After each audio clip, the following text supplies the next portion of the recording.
Avui he vingut expressament fins als estudis de TV3 a Sant Joan d'Espí per dir que el dia que em facin president de la Generalitat, director de TV3 o simplement cap de personal, el primer que faré serà fer fora 1.000 persones.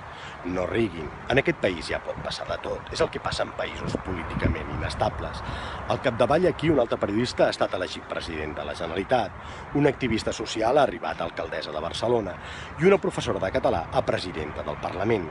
Però que estiguin tranquils els treballadors de la cadena, els veritables treballadors de la cadena.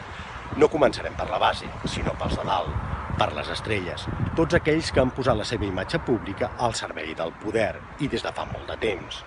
A canvi de presentar un telenotícies, als matins, el divendres o una corresponsalia a Brussel·les. També, per cert, per tots aquells que aquí o als Estats Units han faltat el respecte al nou president nord-americà, Donald Trump. A TV3 encara no saben que ha estat escollit amb 60 milions de vots. Xavier Rius, E-Notícies, TV3.